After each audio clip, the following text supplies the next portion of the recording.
Assalamualaikum warahmatullahi wabarakatuh. Kembali lagi di channel Suketirang. Di kesempatan kali ini saya akan membawakan sebuah cerita yang berjudul Menumbalkan Rumah Tangga Demi Harta. Cerita ini ditulis oleh akun Facebook bernama Rembulan Redup. Sebelum cerita ini dimulai, jangan lupa untuk like, komen, subscribe channel ini. Dan juga tekan lonceng notifikasinya. Agar kalian semua tidak ketinggalan cerita-cerita terbaru dari kami. Tentunya tak usah berlama-lama lagi. Langsung saja kita masuk ke ceritanya. Dari seberang jalan terlihat Iwan menuju warung Mirna. Tapi kali ini wajah Iwan seperti biasa saja.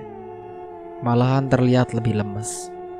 Mirna yang melihat Iwan begitu, tanpa segan ia langsung menghampiri dan bertanya keadaannya. Bagi Mirna, Iwan adalah teman dan pendengar setianya. Tidak sungkan ia menanyakan hal-hal tersebut kepada Iwan. "Kenapa kamu, Wan?" tanya Mirna penasaran. "Mukanya kok ketekuk gitu?" sambung Mirna. "Galau," jawab Iwan. Mirna terkekeh mendengar jawaban Iwan tersebut. Tidak pernah Iwan galau sebelumnya. "Kamu kenapa? Kok senang banget, Mirna?" tanya Iwan penasaran. Karena sejak tadi Mirna terus tertawa dan berceloteria. "Ya seneng banget malahan, lihat tuh," jawab Mirna sembari memberikan isyarat mata kepada Iwan untuk melihat warung Bu Sari yang sepi. "Seneng karena warung saya Dek Mirna menjadi sepi," tebak Iwan. Mirna menganggukkan kepalanya sambil tersenyum. Bukan karena puas melihat warung Bu Sari menjadi sepi, tapi memang saat ini ia sangat bahagia atas berjalannya rencana dengan sempurna. Apalagi ia merasa sudah menuntaskan hasratnya bersama Wisnu tadi malam, yang ia sudah lama tidak dibelai oleh suaminya. Yang dipikirnya tidak sedikit pun menginginkan untuk meminta nafkah batin kepada suaminya. "Dek Mirna sering ya mendatangi kediaman Mbak Waro?" tanya Iwan ingin menggali info lebih dalam lagi. "Jarang juga, karena susah mencari waktu untuk pergi ke sana. Mas Imron bawaannya selalu marah-marah, melarang keras aku pergi ke rumah Mbak Waro," jelas Mirna. "Oh begitu, apa Dek Mirna kemarin jadi pergi ke rumah Mbak Waro?" tanya Iwan menatap wajah Mirna lekat.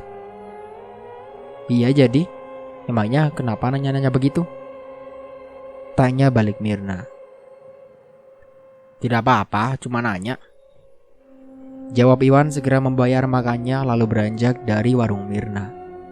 Mirna duga Iwan menanyakan perihal begitu hanya ikut penasaran dengan Wisnu. Karena kemarin sebelum ia pergi ke kediaman Mbak Waro, Iwan banyak bertanya tentang Wisnu. Bahkan Iwan tampak terkejut dengan adanya Wisnu yang tinggal di sana. Hari semakin sore. Warungnya sudah tutup dan hanya meninggalkan 2 karyawan yang sedang berberes.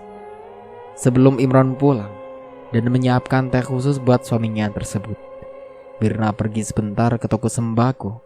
Ada beberapa bahan pokok yang sudah mulai habis. "Mbak Mirna, ini daftar bahan yang harus dibeli," ucap karyawannya yang sambil menyerahkan selembar kertas. Mirna menyambut kertas tersebut lalu pergi ke toko sembako. Saat sudah sampai dan sedang asik berbincang dengan penjaga toko, tiba-tiba Bu Sari datang sembari tersenyum ke arah Mirna. "Beli gula 1 kilo dan teh 1 kotak," ucap Bu Sari berdiri bersebelahan dengan Mirna. Setelah pesanan Bu Sari ditotalkan, Bu Sari langsung pergi dan Mirna pun juga ikut beranjak pergi. "Bu Sari, tunggu," panggil Mirna dari belakang. "Ada apa Mbak Mirna?" tanya Bu Sari dengan senyum ramanya. "Kenapa warung Bu Sari menjadi sepi?"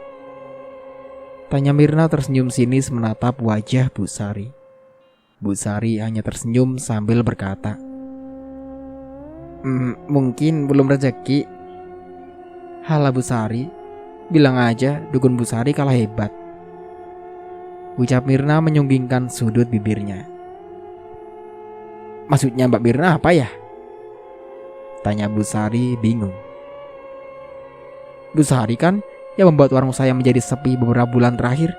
Dan ternyata Bu Sari juga kan yang menanam tali pocong di depan warung saya. Dan tiba-tiba warung Bu Sari menjadi ramai. Jujur saja Bu. Jelas Mirna menampakkan muka kemarahan kepada wanita setengah baya tersebut. Bahkan waktu itu ibu pernah menanyakan kenapa warung saya menjadi sepi dengan gelagat yang mencurigakan.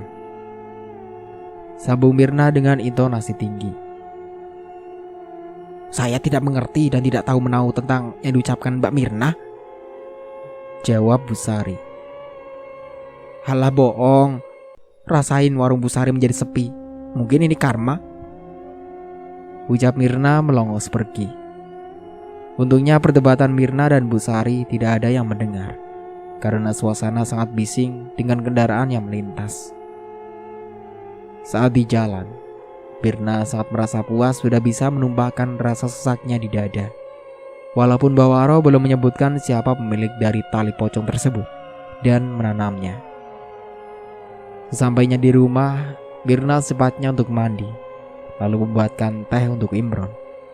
Sengaja Mirna lebih dulu menyiapkan teh untuk suaminya, agar Imron tidak tahu bahwa ada sesuatu yang ia berikan. 4 hari kemudian, Imron yang selalu minum teh buatan Mirna sudah sangat kelihatan efeknya. Imron kerap kali melamun dan tidak menyahut saat diajak bicara. Kalaupun diminta pertolongan mengambil barang, ia selalu lupa bahkan mundar-mandir di dapur saat Mirna menyuruhnya mengambil pisau. Mirna tampak kesal terhadap Imron yang sering pelupa. Bahkan diajak bicara pun hanya diam, tidak menanggapinya. Dan harus diulangi beberapa kali kalau mengajak Imron bicara. Ya ampun mas, kamu ini kenapa sih? Tanya Mirna kesal. Maaf Mirna, mungkin mas kecapean, jawab Imron merasa bersalah. Mirna menduga bahwa ini adalah efek dari ramuan yang diberikan oleh Mbak Waru. Mirna kira ramuan itu bisa membuat Imron cepat mati. Tapi kenyataannya malah membuat Imron hanya tidak fokus dan linglung. Setiap harinya selalu menyusahkan Mirna. Bisa dikatakan Imron tidak ada manfaatnya lagi. Di kantor pun Imron banyak melamun dan sudah mendapatkan teguran dari bosnya. Pakaian Imron pun sangat acak-acakan saat ini, tidak serapi dan sebersih dahulu.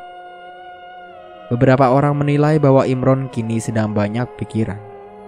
Karena orang tahu, sang istri selalu berpenampilan mewah bak sosialita. Orang duga Imron depresi akibat Mirna selalu meminta barang-barang mewah yang Imron tidak bisa memberikan di luar kemampuannya. Siang itu Mirna sedang asik melayani pelanggan yang sedang membayar makan.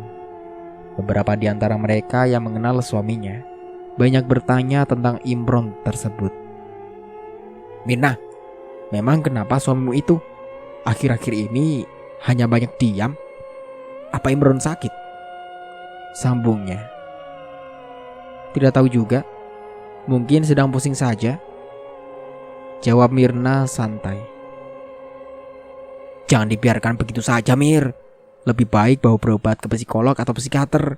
Mungkin Imron ada tekanan, usul pelanggannya. Sudah aku sarankan untuk berobat, tapi Mas Imronnya menolak, jawab Mirna berbohong. Sebenarnya ia tidak pernah ingin membawa suaminya tersebut berobat. Sama sekali tidak ada niat. Mirna sengaja ia ingin membuat suaminya itu mati secara perlahan. Banyak orang menyarankan Mirna agar Imron secepatnya dibawa berobat. Tapi Mirna hanya mengiyakan saja. Imron masih bekerja di kantor. Bosnya masih berbaik hati kepada Imron pegawainya yang selama ini rajin dan tekun tersebut. Dek Mirna, makanya seperti biasa ya, ucap Iwan berdiri di hadapan Mirna yang kini memakai baju berwarna kuning. Siap Wan, jawab Mirna dengan semangat. Mirna mengantarkan makanan ke meja Iwan yang tengah duduk menunggu pesanannya. Ini Wan, silakan dimakan, ucap Mirna. Mereka berdua banyak mengobrol. Sesekali Iwan menyinggung tentang Wisnu, yang laki-laki dan Mbak Mirna. Bukan hanya ingin tahu, tapi Iwan sengaja agar Mirna bisa bercerita banyak tentang laki-laki berwujud palsu itu. Suami Dek Mirna kenapa? Sakit ya? Iya Wan, jawab Mirna singkat. Malah sekali pikirannya membahas tentang suaminya itu. Sakit apa? Tanya Iwan. Entahlah Wan, aku gak tahu juga. Jelas Mirna. Apa ada yang guna-guna? Soalnya dilihat dari sakitnya Imron bukan sembarang sakit. Ucap Iwan sengaja ingin tahu apa yang sebenarnya terjadi pada Imron. Iwan menduga memang sedang ada seorang yang mengguna-guna. Mirna tampak kaget dengan penuturan Iwan. Tebakan Iwan sangat benar. Mirna diam berpikir sejenak untuk memberikan jawaban yang pas agar Iwan tidak curiga kalau suaminya diguna-guna oleh dirinya sendiri. Apa benar begitu ya Wan? Tanya balik Mirna seakan pura-pura tidak tahu. Iya Dek Mirna, dari gelagatnya saja bisa dilihat bahwa ada seorang yang sengaja mempermainkan Imron. Jelas Iwan sembari melahap makanannya. Coba aja Dek Mirna bawa suaminya ke tempat Bawaro untuk ditanyakan, usul Iwan. Mirna tambah gusar. Tidak mungkin ia bawa Imron ke sana, karena guna-guna Imron adalah ulangnya sendiri dan Bawaro. Tidak usah lawan, Mas Imron paling tidak suka dengan Bawaro. Nanti ku bawa ke dokter saja dulu. Jelas Mirna menolak usulan teman curhatnya tersebut. Kalau Imron tidak mau bawa ke sana, coba bawa ke orang pintar lain. Abang ada nih, kenal orang pintar lain tidak kalah hebat dengan Bawaro. Ucap Iwan sengaja ingin menyinggung. Oh begitu, nanti aja Wan. Ntar aku coba ajak dulu Mas Imronnya, jawab Mirna. Iwan mengangguk-anggukkan kepalanya. Sebetulnya Iwan sangat curiga dengan Mirna. Kalau ternyata Mirna lah yang meminta kepada Bawaro agar Imron diguna-guna.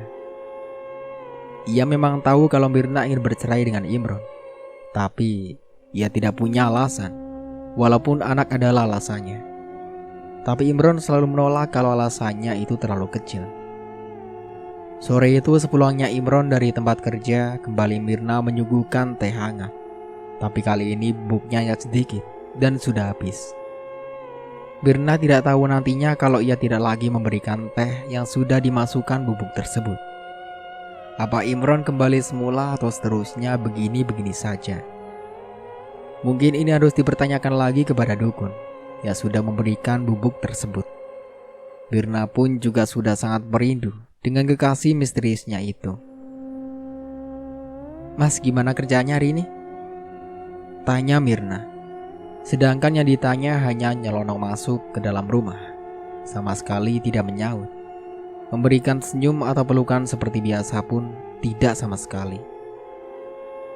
Mas, tunggu,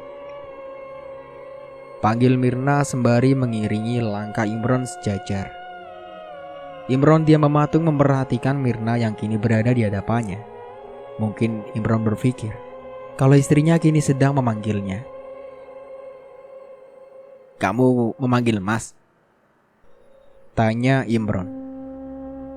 Iya Mas, ini kubuatkan teh hangat, jawab Mirna menyodorkan secangkir teh hangat yang asapnya sedang mengepul. Oh, makasih ya Mirna, jawab Imron dengan ekspresi wajah datar. Sudah beberapa hari ini senyum manis dan bersahaja itu hilang dari bibir Imron. Laki-laki yang dikenal ramah dan murah senyum itu sudah tidak pernah lagi begitu. Bahkan beberapa orang yang sering bertegur sapa dengannya sangat merasa aneh. Akhirnya banyak yang mempertanyakan apakah Imron sedang sakit. Dan tidak sedikit orang yang mengusulkannya pergi ke psikolog atau psikiater. Mas, gimana tadi kerjanya? Tanya Mirna. Mas, gimana tadi kerjanya?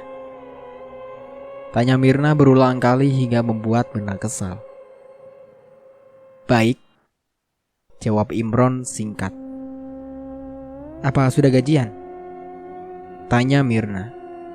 Belum. Mas, nanti bayar cicilan rumah sama mobil ya, ucap Mirna mengingatkan Imron. Ya, 2 hari lagi loh mas, jangan sampai lupa, sambung Mirna. Ya. Mirna sedikit takut atas ulahnya sendiri. Bukan takut kalau suaminya akan gila atau bahkan meninggal dunia, tapi ia takut kalau suaminya tidak fokus bekerja.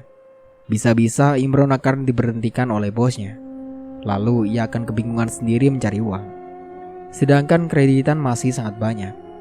Meskipun warungnya selalu ramai, tapi bisa dipastikan tidak akan mencukupinya.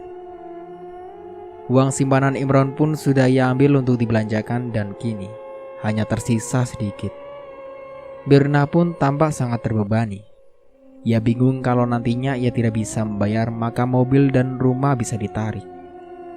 Di pikiran Mirna saat ini, ia ingin secepatnya mengakhiri rumah tangga dengan Imron.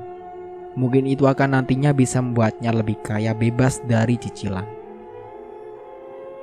Mas, aku sore ini izin pergi ya, ucap Mirna saat Imron duduk di tepi ranjang sembari menatap keluar jendela.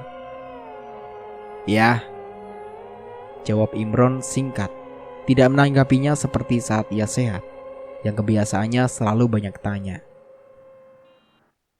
Itu kalau kamu mau makan, ada tuh sisa makan saat di warung tadi, kuletakkan di dapur. Kamu bisa ambil sendiri kan? Ucap Mirna sambil bersiap-siap pergi. Imron hanya diam. Lalu kembali Mirna mengulangi ucapannya lagi, sampai Imron benar-benar meresponnya.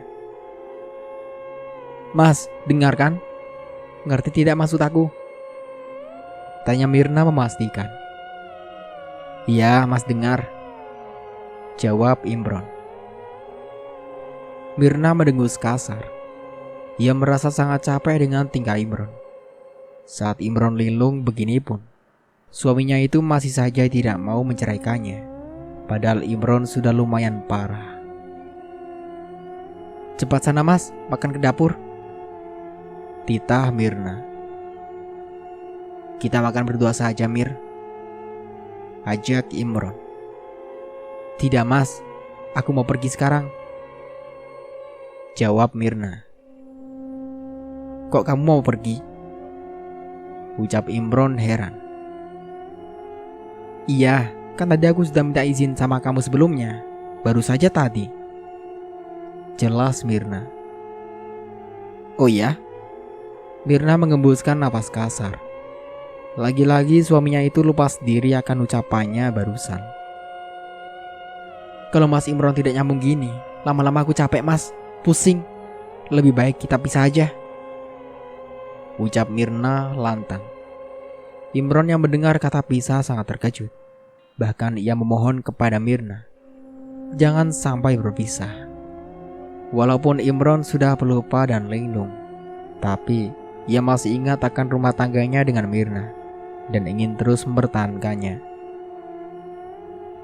Jangan, Mas tidak mau berpisah dengan kamu Mir. Mas sangat sayang, ucap Imron sembari memegang tangan Mirna. Makanya kalau aku ngomong itu didengar, ucap Mirna yang dibalas Imron dengan anggukan kepala. Ya sudah, aku mau pergi sekarang, sambung Mirna setelah siap berpoles cantik mungkin. Mirna yang sudah cantik dan rapi serta seksi secepatnya melajukan mobilnya pergi ke tempat yang saat ini ia puja-puja. Siapa lagi kalau bukan tempat kediaman Bawaro yang nantinya ia akan bertemu Wisnu juga. Jalanan yang lenggang kini Mirna melesat laju. 1,5 jam ia tempuh dan tiba di kediaman Bawaro menunjukkan waktu sudah maghrib. Walaupun tidak terdengar suara azan, tapi sudah bisa dipastikan karena langit sudah gelap ditutupi awan hitam. Tidak seperti sebelumnya saat Mirna belum pernah ke sini. Ia sangat lama di perjalanan dan sedikit tersesat saat menuju ke rumah Bawaro, sang dukun kepercayaannya. Mirna turun dari mobil dan segera menuju rumah Bawaro. sedikit diselimuti rasa takut. Karena di sekitar rumah Mbak Waro yang gelap gulita dan dikelilingi semak-semak belukar, mampu membuat bergidik ngeri. Dengan cepat ia mengetuk pintu dan memanggil Mbak Waro, sambil menyebutkan namanya agar Mbak Waro tahu siapa tamu yang kini mendatangi kediamannya. Masuk. Titah Mbak Waro. Maaf Mbah, saya datang ke sini lagi, ucap Mirna. Ya, mau apa? Tanya Mbak Waro belak-belakan. Mirna menjelaskan bahwa ia kembali datang ingin kembali meminta ramuan bubuk untuk suaminya. Mirna juga bercerita tentang efek yang kini sudah ditimbulkan oleh ramuan itu. Tapi masalahnya Mbak, suami saya masih ingat dan tidak mau menceraikan saya, padahal sudah berapa kali saya minta. Jelas Mirna. Itu saja. Tanya balik Mbak Waro. Kembali Mirna menceritakan kegundahan hatinya saat ini. Kalau ia dan suaminya bercerai, apa bisa dipastikan Mirna juga dengan cepat bisa memiliki harta gaib itu. Karena Mirna sangat khawatir kalau ia nantinya tidak akan bisa membayar cicilan rumah serta mobil.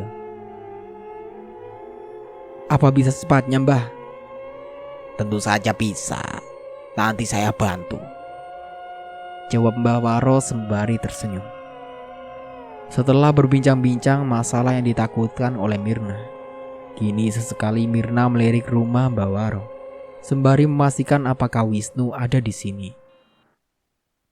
Sebaiknya kamu cepat pulang dan berikan ini nanti pada minuman suamimu, ucap Mbak Waro, menyerahkan buntelan kain merah kecil yang entah apa isinya. Apa ini Mbah? Apa efeknya akan masih sama seperti sebelumnya? Atau bahkan Mas Imron langsung meninggal dunia? Lihat saja nanti reaksinya. Sudut pandang Imron. Menjadi seorang suami yang bekerja kantoran, pergi pagi pulang sore, hingga lupa akan memberikan perhatian kepada sang istri. Menjadi tempat untuk berkeluh kesahnya. Aku sangat menyesalinya, karena selalu disibukkan dengan pekerjaan yang tiada pernah habis. Bukan tanpa alasan aku selalu sibuk bekerja, bahkan kadang mengambil lembur hanya untuk mendapatkan uang lebih demi membayar cicilan setiap bulannya yang mampu membuat pikiranku terganggu, yaitu hanya untuk mengabulkan permintaan Mirna seorang istriku yang sangat kucintai. Walaupun Mirna juga ikut membayar cicilan itu, sedikit lumayan meringankan bebanku. Kami yang sudah lama menikah, tapi belum mendapatkan buah hati. Hingga aku terus menguatkan Mirna agar ia tidak pergi dari sampingku. Mungkin hanya masalah waktu saja. Sebab kami berdua sudah periksa ke dokter kandungan. Dan kami berdua tidak punya masalah apapun. Maka dari itu, aku selalu berharap dan lebih bersabar untuk menunggu kehadirannya. Kerap kali aku lembur dan Mirna merasa kurang kasih sayang serta perhatian. Karena sehabis pulang kerja aku selalu kecapean, dan tujuan utama hanya ingin merebahkan bobot ini ke tempat tidur. Sempat beberapa bulan warung yang dikelola Mirna menjadi sepi. Entah kenapa. Kalau masalah rasa masakannya enak seperti biasanya. Hingga saat itu Mirna sangat resah. Sedangkan kebutuhan hidup terus melonjak naik. Karena istriku itu hobi berbelanja. Apa yang dia mau pasti dibelinya. Aku seorang suami yang mengiyakan saja memberikan kepuasan secara materi. Karena itu adalah hiburan satu-satunya Mirna untuk menghilangkan rasa sepi sendirian di rumah. Sejak warung Mirna menjadi sepi, maka awal mula aku merasa kini Mirna sudah mulai berubah. Tapi aku menyemangatinya dengan kata-kata sabar. Aku tahu Mirna sangat dekat dengan seorang kuli bangunan yang bekerja tidak jauh dari rumah kami ini. Dan itu adalah pelanggan setia Mirna. Iwan adalah namanya. Sejak dari awal aku merasa laki-laki itu menatap Mirna sangat berbeda. Hingga kulihat sampai sekarang mereka sangat akrab. Aku yang sibuk kerja dan kalau malam hari aku cepat tidur. Bahkan saat Mirna berbicara tentang masalah apapun, tidak jarang aku ketiduran karena kelelahan bekerja setiap harinya. Aku tahu mereka berdua sering mengobrol saat di warung, dan mereka pun masing-masing sangat terbuka. Mirna yang ku tahu hobi ngobrol, mungkin ia sering menceritakan tentang rumah tangga yang kini mulai renggang. Keseringan curhat dengan Iwan tersebut dan berkeluh kesah tentang warung yang kini menjadi sangat sepi. Maka Iwan memperkenalkan dengan seorang dukun. Sejak hari itu Mirna terus meminta izin agar warung kami diperiksa kepada dukun, yang kata Iwan beliau adalah seorang yang sangat hebat. Dari awal aku tidak setuju untuk mendatangi tempat dukun itu, tapi Mirna terus memaksa hingga aku mengiyakannya. Dan akhirnya kami pergi berdua. Betapa dibuat terkejutnya kami saat tahu ada tali pocong yang tertanam di depan warung kami. Dan sewaktu pulang dari tempat dukun itu, secepatnya kami menggali tanah itu. Dan ternyata benar memang adanya. Kurasa itu sangat aneh, karena tanahnya pun seperti baru saja digali juga. Sesuai kesepakatan barang tersebut, kami bawa ke tempat Mbak Waro untuk dijadikan apa oleh beliau. Kami berdua tidak tahu menau, tapi yang kudengar akan dibakar oleh beliau. Sejak saat itu kembali beliau menjelaskan bahwa ada harta gaib yang terkubur di bawah sana, yang katanya sangat banyak. Mirna yang sejak saat itu sangat percaya, lalu ia menggebu-gebu ingin mendapatkannya. Dan dengan serius Mbak Waro menyebutkan sebuah syarat yang tidak masuk di akal, yaitu kami berdua harus bercerai terlebih dahulu agar bisa mengambilnya. Aneh menurutku, dan aku pun tidak menyetujui dengan syarat yang diajukan oleh beliau. Kami berdua yang tidak pernah sebelumnya ada niatan untuk bercerai. Sejak saat itu aku merasa Mirna sering marah-marah, dan pada saat kami berantem ia selalu meminta cerai. Aku tahu istriku itu sudah terperdaya dan sangat percaya akan dukun itu. Tapi Mirna itu sangat susah untuk dikasih tahu dan selalu membantah. Pernah suatu ketika aku pulang kerja yang awalnya bos minta aku untuk lembur, tapi bos batalkan. Sedangkan aku sudah izin kepada Mirna kalau pulang sangat telat. Tapi di luar dugaan, aku pulang di jam yang sama seperti biasanya. Saat hampir sampai di pertigaan menuju rumah, aku melihat sebuah mobil dengan nomor plat yang sangat kuhafal melaju dengan kecepatan tinggi memasuki jalan menuju pedesaan. Aku tahu saat itu Mirna ingin pergi kemana, tapi tidak salahnya aku mengikutinya hingga tiba di mana ia akan bersinggah. Benar, ternyata ia pergi ke kediaman Mbak Waro. Sempat juga aku mendengarkan pembicaraan mereka yang mana Mirna mengeluhkan tentang diriku yang tidak bisa memberikannya seorang anak, hingga mengeluhkan diriku yang tidak ingin menceraikannya. Walaupun ia sudah berulang kali meyakinkanku masalah harta gaib itu yang nantinya kalau bercerai, hartanya akan dibagi 2 rata. Aku yang kekeh tidak pernah percaya dan tidak ingin bercerai dengan Mirna. Sangat marah atas perlakuan Mirna yang setiap harinya selalu membahas keuntungan yang akan didapat nantinya. Sejak saat itu aku tahu Mirna selalu pergi diam-diam ke tempat Mbak Waro. Entah apa saja yang mereka bicarakan aku tidak tahu. Tapi aku tidak hentinya selalu mengingatkan Mirna agar tidak percaya lagi dengan dukun itu. Tapi saat diajak bicara, Mirna selalu membela Mbak Waro, bahkan memuji kehebatan dukun itu. Saat di warung, Mirna sudah dipastikan selalu curhat kepada Iwan tentang harta gaib atau bahkan lainnya. Hingga aku tahu Iwan sangat senang dengan apa yang diceritakan oleh Mirna. Sedangkan perlakuan Iwan denganku saat kami bertemu atau hanya berpapasan saja, Iwan nampak selalu tersenyum kepada aku yang hanya aku tanggapi demikian juga. Setelah tali pocong itu kami berikan kepada Mbak Waro, tapi tetap saja Mirna masih mengeluhkan tentang kondisi warung kami yang masih saja sepi. Dan pada akhirnya ia kembali meminta penglaris kepada Mbak Waro. Setelah adanya minyak itu tidak ada bedanya dengan warung yang masih sepi. Tapi kulihat Mirna tidak hentinya terus berusaha, hingga saat ini warung kembali ramai. Tapi aku percaya, bukan karena sebab adanya minyak penglaris itu, tapi karena sudah memang rezekinya. Pernah suatu ketika aku melihat minyak penglaris itu tergeletak di dalam meja kasir. Maka aku berinisiatif untuk membuangnya, dan kubuang ke tempat pembuangan sampah di pinggir jalan tanpa sepengetahuan Mirna. Dengan sigap Mirna menanyakan langsung kepada aku. Mungkin aku adalah orang yang patut untuk dicurigai, tapi aku sangat puas setelah membuangnya. Bukan Mirna namanya, kalau tidak berusaha kembali untuk memiliki minyak itu. Dan hari itu adalah pertengkaran hebat kami. Karena Mirna kembali mendatangi kediaman Bawaro hanya untuk meminta minyak itu. Sungguh di luar dugaan. Dan anehnya, saat aku menyusul Mirna ke tempat Bawaro, karena sejak pertengkaran itu Mirna tidak kunjung pulang, hingga aku mencarinya langsung ke tempat Bawaro.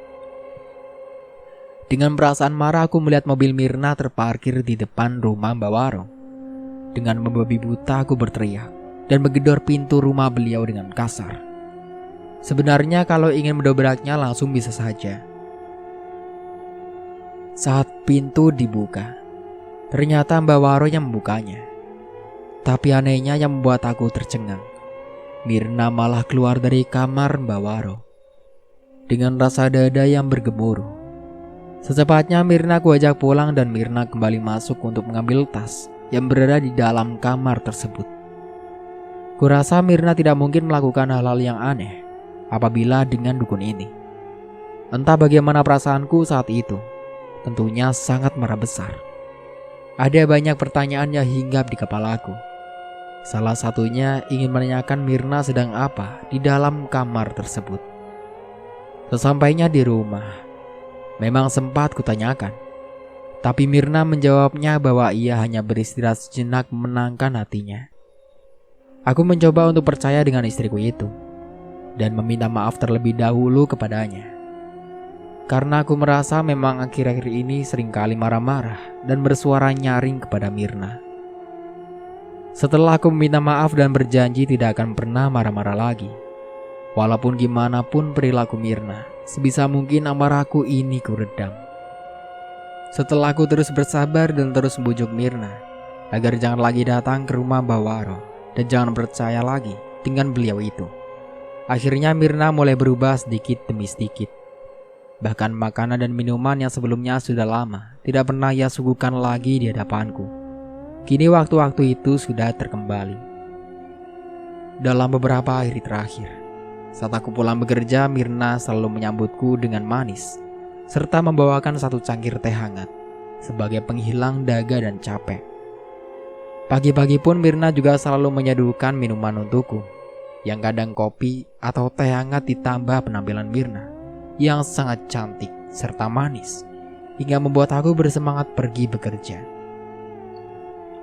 Walaupun Mirna selalu menolak ajakanku untuk berhubungan suami istri dengan alasan capek, karena seharian ia juga disibukkan dengan menjaga warung. Tapi aku memahami atas alasan Mirna. Mungkin karena sudah lama tidak menuntaskan hasrat itu. Akhir-akhir ini aku sering pusing dan tidak fokus. Bahkan saat Mirna ataupun temanku mengajak ngobrol, aku selalu kebingungan sendiri dan tidak begitu ingin mendengarkannya. Kata temanku, aku sudah berubah, linglung dan sering tidak nyambung. Padahal aku merasa biasa saja, hanya mereka yang aneh menurutku.